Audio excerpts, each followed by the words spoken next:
नमस्कार, राधे कृष्णा दोस्तों। आप सभी का स्वागत है मेरे यूट्यूब चैनल प्रभु भक्ति में। और रोज़ की तरह आज हम फिर से उपस्थित हैं आपके सामने बहुत ही अच्छी जानकारी के साथ। जी हाँ, आज हम लोग बात करेंगे सोमवती अमावस्या के बारे में। तो इसके बारे में मैंने विस्तार से शुभ मुहूर्त, पारण का समय, पूजन सामग्री, पूजा कैसे करनी है, शिव जी की पूजा और पीपल वृक्ष की पूजा, ये सारा कुछ मैंने विस्तार से पिछली वीडियो में डाला है। अगर आपने नहीं देखा है तो ज़रूर मेरे YouTube चैनल पे जाकर देखें। बहुत विस्तार से सारी चीज़ें मैंने बताई हैं। और आज के वीडियो में हम कथा के बारे में जानेंगे। सोमवती अमावस्या से जुड़ी बहुत ही अच्छी पौराणिक कथा है, तो उसे हम जानेंगे और उसका श्रवण करेंगे। तो देर नहीं करते हैं, वीडियो को शुरू करते हैं। अगर आप मेरे चैनल पर नए हैं तो चैनल को ज़रूर सब्सक्राइब कर लें, ताकि आपको ऐसी ही जानकारियाँ आगे भी मिलती रहें। इस साल की पहली सोमवती अमावस्या 8 अप्रैल 2024 सोमवार को पड़ रही है। यह चैत्र महीने की अमावस्या होगी और सोमवार को पड़ने के कारण इस अमावस्या पर शिव पूजा खास मानी जाएगी। ऐसे में इस दिन भक्त को दुगना फल प्राप्त होगा। सोमवती अमावस्या का शुभ मुहूर्त आइए नोट कर लेते हैं। इस साल चैत्र अमावस्या तिथि यानी सोमवती अमावस्या 8 अप्रैल 2024 दिन सोमवार को सुबह 3:21 पर शुरू होगी। सोमवती अमावस्या की तिथि इसी दिन रात 11:50 पर समाप्त हो जाएगी। तो फ्रेंड्स, ये जिस दिन शुरू हो रही है उसी ही दिन रात्रि को समाप्त हो जाएगी, यानी 8 अप्रैल को ही। तो आइए अब स्नान दान का मुहूर्त भी जान लेते हैं। तो स्नान दान का मुहूर्त सुबह 4:32 से लेकर सुबह 5:18 तक होगा। और शिव जी की पूजा का जो समय है वह सुबह 9:13 से सुबह 10:48 तक रहेगा। और इस दिन तर्पण भी करते हैं, तो पितरों के तर्पण का समय सुबह 11:58 से लेकर दोपहर 12:48 तक रहेगा। तो सोमवती अमावस्या से जुड़े ये शुभ मुहूर्त थे, क्योंकि इस दिन सोमवार पड़ रहा है तो शिव जी की पूजा का भी विशेष महत्व है। और सुहाग के लिए हम शिव जी की भी पूजा करेंगे, पीपल वृक्ष की भी पूजा करेंगे और स्नान दान और पितरों के लिए तर्पण भी करेंगे। तो ये तीनों मैंने मुहूर्त बता दिए हैं, इन्हीं मुहूर्त में आपको पूजन करना है। तो आइए जानते हैं अब कथा के बारे में। देर नहीं करते, बहुत ही सुंदर कथा है।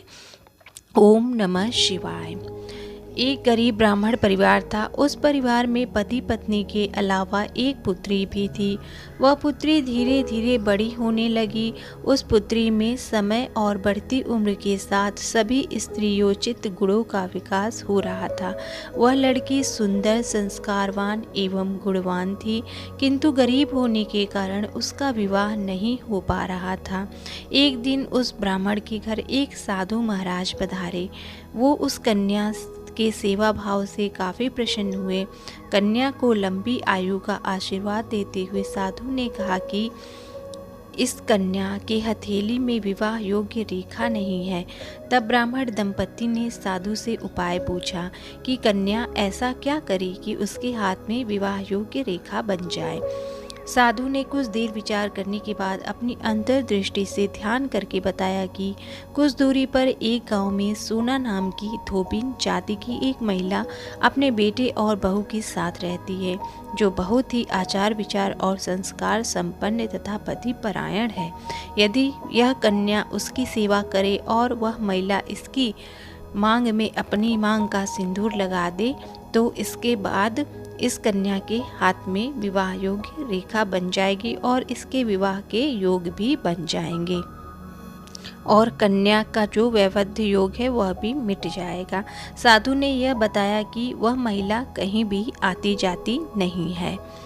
यह बात सुनकर ब्राह्मणी ने अपनी बेटी से धोबिन की सेवा करने की बात कही। अगले दिन कन्या प्रातःकाल ही उठकर सोना धोबिन के घर जाकर साफ सफाई और अन्य सारे काम करके अपने घर वापस आ जाती। एक दिन ऐसा ही वह रोज करने लगी। एक दिन सोना धोबिन अपनी बहू से पूछती है कि तुम तो सुबह उठकर ही सारे काम कर लेती हो और पता भी नहीं चलता। बहू ने कहा, माँ जी, मैंने तो सोचा कि आप ही सुबह उठकर सारे काम खुद ही खत्म कर लेती हैं। मैं तो देर से सोकर उठती हूँ। इस पर सास बहू दोनों निगरानी करने लगी, कौन है जो सुबह ही घर का सारा काम करके चला जाता है और हमें पता भी नहीं लगता। कई दिनों के बाद धोबिन ने देखा कि एक कन्या मुंह अंधेरे में ही आती है और सारे काम करने के बाद चली जाती है। जब वह जाने लगी तो सोना धोबिन उसके पैर पकड़कर गिर पड़ी। पूछने लगी कि आप कौन हैं और इस तरह छुपकर मेरे घर की चाकरी क्यों करती हैं। तब कन्या ने साधु द्वारा कही गई सारी बात बताई। सोना धोबिन जो थी वह पति परायण थी, उसमें तेज था। वह तैयार हो गई। सोना धोबिन के पति थोड़ा अस्वस्थ थे। उसने अपनी बहू से अपने लौट आने तक घर पर ही रहने को कहा। सोना धोबिन ने जैसे ही अपने मांग का सिंदूर उस कन्या की मांग में लगाया, उसका पति मर गया। उसे इस बात का पता चल गया। वह घर से निराजल ही चली थी, यह सोचकर कि रास्ते में कहीं पीपल का पेड़ मिलेगा तो उसे भौरी देकर और उसकी परिक्रमा करके ही जल ग्रहण करेगी। उस दिन सोमवती अमावस्या थी। ब्राह्मण के घर मिले पुए पकवान की जगह उसने ईंट के टुकड़ों से 108 बार भौरी देकर 108 बार पीपल के पेड़ की परिक्रमा की और उसके बाद जल ग्रहण किया। ऐसा करते ही उसके पति के मुर्दा शरीर में वापस प्राण आ गए। धोबिन का पति वापस जीवित हो उठा। इसलिए सोमवती अमावस्या के दिन से शुरू करके जो व्यक्ति हर अमावस्या के दिन भौरी देता है उसके सुख और सौभाग्य में वृद्धि होती है। पीपल के पेड़ में सभी देवों का वास होता है, अतः जो व्यक्ति हर अमावस्या को न कर सके वह सोमवार को पड़ने वाली अमावस्या के दिन 108 वस्तुओं की भौरी देकर सोना धोबिन और गौरी गणेश का पूजन करता है, उसे अखंड सौभाग्य की प्राप्ति होती है।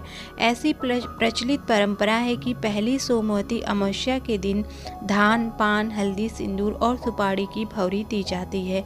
उसके बाद की सोमवती अमावस्या को अपने सामर्थ्य के हिसाब से फल, मिठाई, सुहाग सामग्री, खाने की सामग्री इत्यादि की भौरी दी जाती है। फिर भौरी पर चढ़ाया गया सामान किसी सुपात्र ब्राह्मण, नंद या भांजे को दे दिया जाता है। जैसे पीपल वृक्ष में निवास करने वाले 33 कोटि देवी देवता ने सोना धोबिन और उस कन्या पर अपना आशीर्वाद बरसाया, उसी तरीके से हम सब भक्तों पर भी भगवान सदैव अपना आशीर्वाद बरसाएं और सभी के सुहाग की आयु की रक्षा करें, दीर्घायु करें। इसी कामना के साथ यहाँ कथा समाप्त होती है। बोलिए ओम नमः शिवाय, हर हर महादेव। तो आई होप आपको कथा पसंद आई होगी। अगर आप मेरे चैनल पे नए हैं तो चैनल को सब्सक्राइब, लाइक, शेयर करें और सभी को सोमवती अमावस्या की हार्दिक शुभकामनाएं। मिलते हैं हम ऐसे ही जानकारी के साथ नेक्स्ट वीडियो में। तब तक के लिए राधे राधे। चैनल को सब्सक्राइब, लाइक, शेयर करें।